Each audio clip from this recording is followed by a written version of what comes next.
सार के बारे में, अगर उत्तर प्रदेश के बारे में किसी और भी विषय के बारे में हम बात करते हैं तो सबसे पहले उसका हमें फ्रेम पता होना चाहिए। उसकी एक बेस होता है, उस बेस को पता होना हमारे लिए बहुत ज़रूरी है।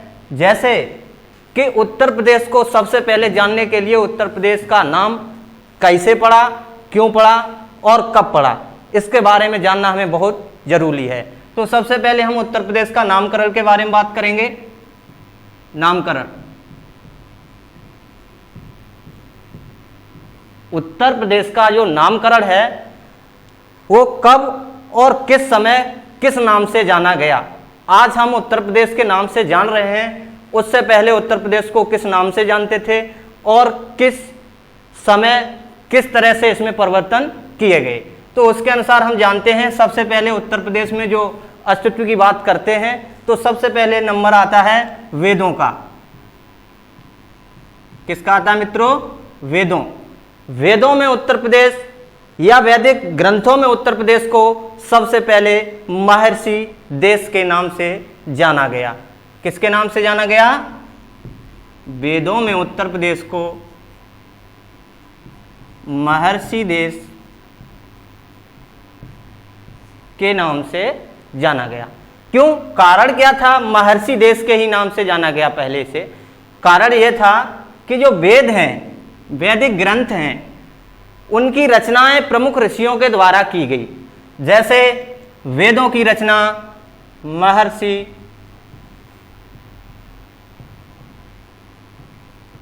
कृष्ण द्वैपायन, वेदव्यास,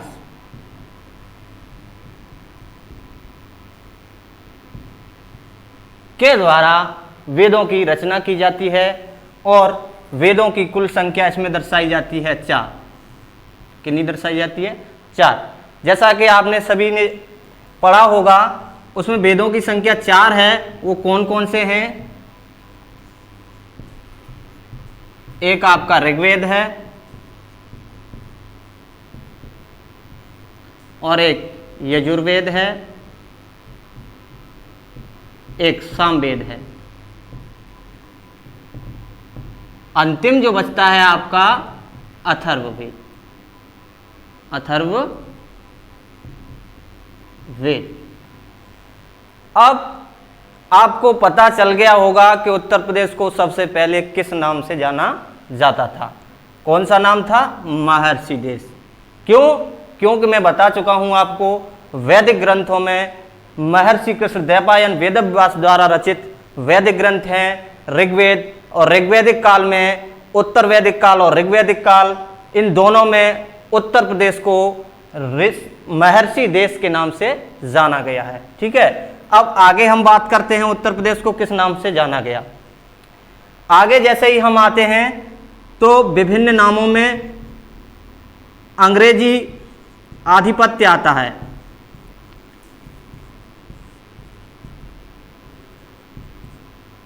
अंग्रेजी आधिपत्य।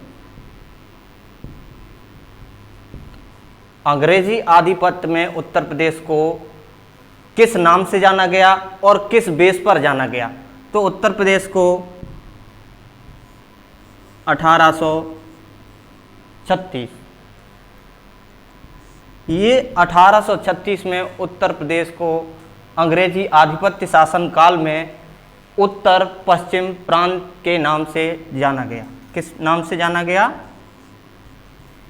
उत्तर पश्चिम प्रांत। अब आज की डेट में हम उत्तर प्रदेश कहते हैं और उत्तर पश्चिम प्रांत, ये बहुत डाउटली क्वेश्चन बन जाता है कि कैसे ये उत्तर पश्चिम हो गया और आज उत्तर हो गया। यही हमें समझना है, क्योंकि 15वीं और 16वीं और 17वीं सदी, आपको पता होगा कि 15वीं सदी की बात मैं करूं और 16वीं सदी की बात करूं, सदी का मतलब होता है 100 साल का पूरा ग्राफ। ठीक है, तो 1500 का मतलब हो गया 1400 से 1500 तक का समय। तो इसमें यूरोपीय शक्तियों का आगमन हुआ उनमें 16वीं में यूरोपीय शक्तियों का आगमन हुआ और 17वीं में भी हुआ। ठीक है, उसमें सबसे ज्यादा जो है आधिपत्य क्षेत्र किसकी बात करेगा? अंग्रेजों की। क्यों? कि अंग्रेजों में सबसे ज्यादा क्षमता अपनी राजनीतिक स्थापत्य करने की हो चुकी थी। और यहां पर 15वीं सदी और 16वीं सदी और 17वीं सदी, ये हमें इसलिए समझना है कि यूरोपीय शक्ति 15वीं सदी में भारत में आए, 16वीं सदी में आए, परंतु कामयाब कौन हुआ? इस क्रम में हम देखेंगे जैसे ही कि यूरोपीय शक्तियों में ब्रिटिश शक्तियां आईं, पुर्तगाली शक्तियां आईं, डच शक्तियां आईं और फ्रांसीसी शक्तियां आईं। ठीक है, तो उसमें से कामयाब राजनीतिक शक्ति स्थापित करने में ब्रिटिश हुए। और उत्तर पश्चिम नाम की बात करेंगे, क्यों रखा गया? तो ब्रिटिश उस समय 1757 और 1764,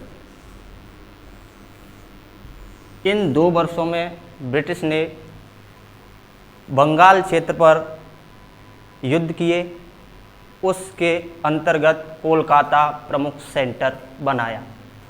उसके बाद 1757 में जो युद्ध हुआ था उसे आपका कहा गया प्लासी का युद्ध, जो सिराजुद्दौला और ब्रिटिश कंपनी की ओर से रॉबर्ट क्लाइव के मध्य लड़ा गया। किसके द्वारा लड़ा गया? British company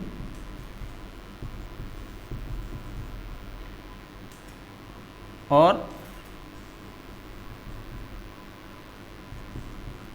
Siraj-ud-Daulah.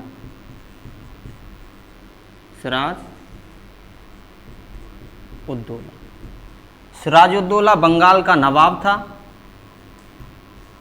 और ब्रिटिश कंपनी की ओर से रॉबर्ट क्लाइव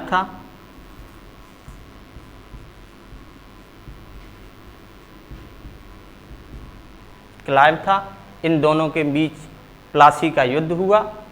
उसमें विजित ब्रिटिश हुए, परंतु पूर्ण राजनीतिक शक्ति स्थापित इन्होंने नहीं की, क्योंकि जनता तुरंत आक्रोशित हो जाती। उसी के कारण इन्होंने तुरंत अपनी राजनीतिक शक्ति स्थापित नहीं की, मन बना लिया था पूरी तरह से।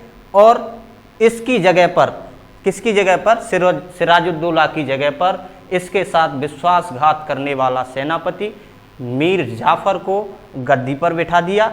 उसके बाद में यही क्रम में नवाब बनते आए और 1764 में एक नवाब बनता है मीर कासिम। वो बहुत योग्य शासक था। ये आप समझते हैं कि मीर कासिम बहुत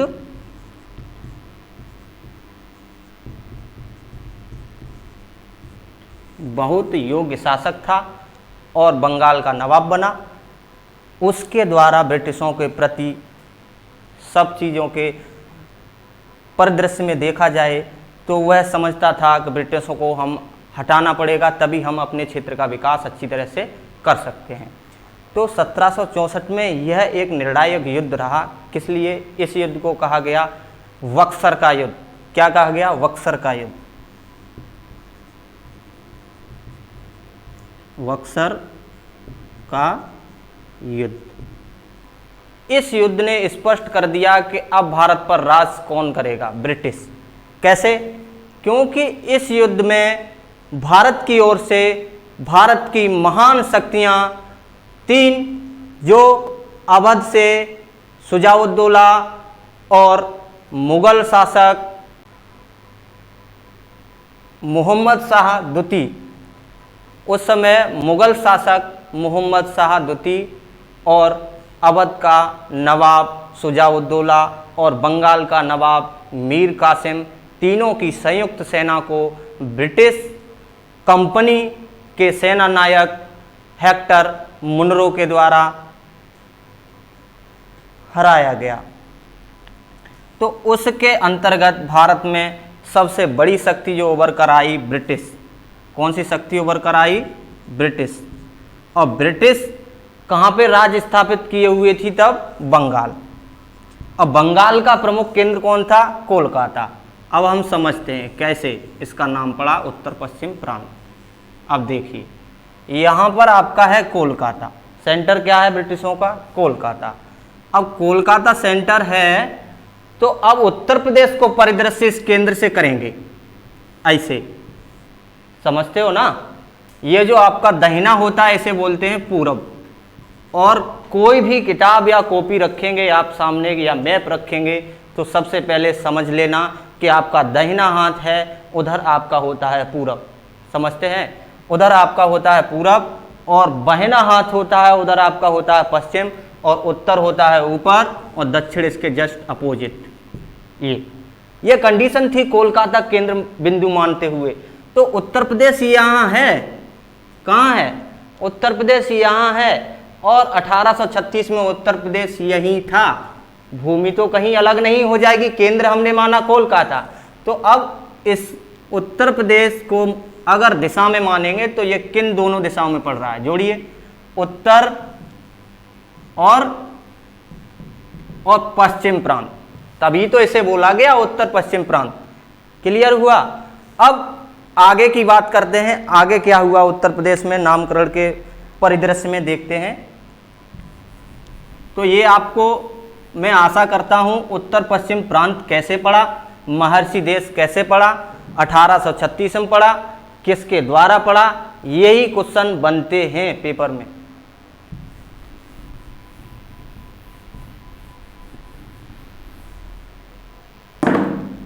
आगे बात करते हैं उत्तर प्रदेश में नाम में परिवर्तन कब हुआ। तो 1877। कब हुआ? 1877। इस समय उत्तर प्रदेश का नाम परिवर्तित करके कर दिया अवध, आगरा और उत्तर पश्चिम प्रांत। ठीक है, पहले क्या था? महर्षि देश। 1836 में क्या किया गया? उत्तर पश्चिम प्रांत। कैसे किया गया? ब्रिटिश आधिपत्य कोलकाता सेंटर के परिदृश्य से देखते हुए इसको क्या नाम दिया गया? उत्तर पश्चिम प्रांत। उसके बाद में देखते हैं 1877, इसमें इसको नाम दिया गया अवध, आगरा और उत्तर पश्चिम प्रांत। आगे देखते हैं 1902। 1902 यहाँ ब्रिटिशों ने समझा कि इसको हम जोड़ के दे रहे हैं नाम, उसको कुछ एक स्पेशली अच्छी तरह से नाम देना चाहिए। ऐसे दे रहे हैं अवध, आगरा और उत्तर पश्चिम प्रांत, ये तो एक सा लग रहा है ना, तो इसको हटा दिया यहाँ से। इसको क्या कर दिया आप? अवध, आगरा का संयुक्त प्रांत। क्लियर? क्यों? अब ये परिवर्तन क्यों किया गया? क्योंकि आप जानते हैं आगरा अवध जब ले ही लिया तो उत्तर पश्चिम में तो ये दोनों पड़ते ही हैं, तो इसको नाम ये देना उचित नहीं लगा उन्हें। तो उन्होंने कहा कि अवध, आगरा का ये क्या है? संयुक्त प्रांत है। फिर परिवर्तन होता है 1937। ये हमारे लिए बहुत महत्वपूर्ण है। क्यों? क्योंकि यहाँ पर इसे कहा जाता है ओनली संयुक्त प्रांत।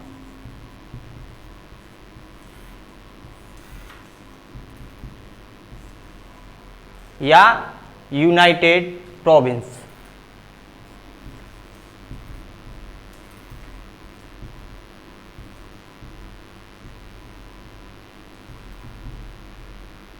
प्रोविंस।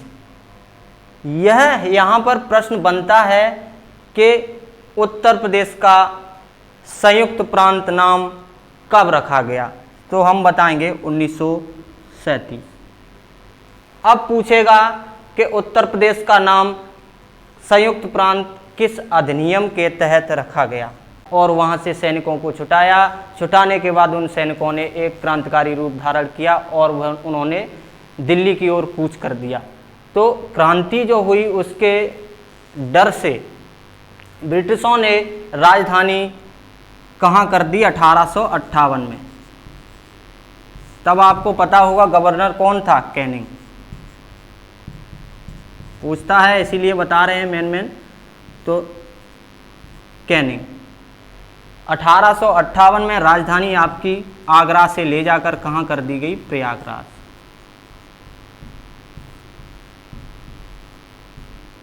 अब मैं बता चुका हूँ आपको नामों में परिवर्तन होते रहते हैं समय समय पर। आज इसका प्रयागराज नाम है, पहले इससे पहले इसे क्या कहा जाता था? इलाहाबाद।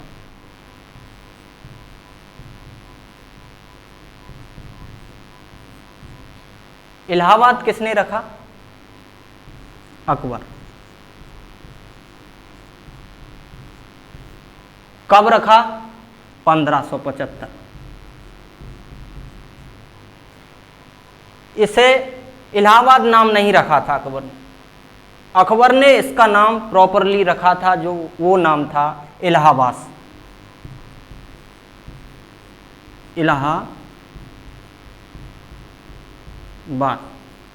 इलाहाबाद का अगर अर्थ हम समझेंगे तो इसका अर्थ होता है अल्लाह का शहर।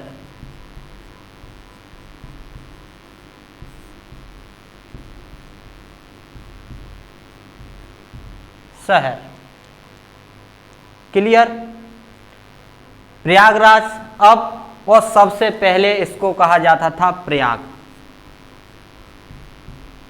अब भाई मुगल शासन आया तो अकबर आए, अकबर ने इसको प्रयाग को बदलकर इलाहाबाद किया और बोलचाल की भाषा में से लोग कहने लगे इलाहाबाद। इलाहाबाद हुआ और वर्तमान में अब इसको क्या रख दिया गया? प्रयागराज। ठीक है, तो राजधानी आपकी 1858 में कौन बनी? प्रयागराज। आगे बात करते हैं, आगे राजधानी लखनऊ कब बनाया गया? आगे बनती है आपकी 1921 में राजधानी उत्तर प्रदेश की, जिसे आंशिक रूप से बनाया जाता है।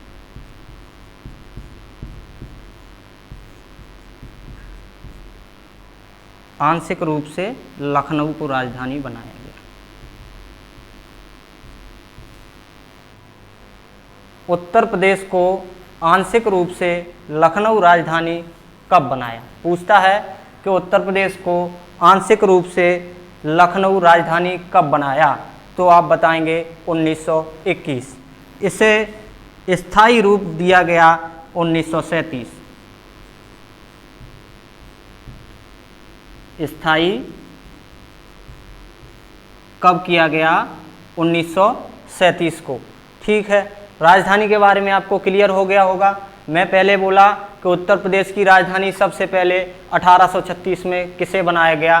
तो आप कहेंगे आगरा।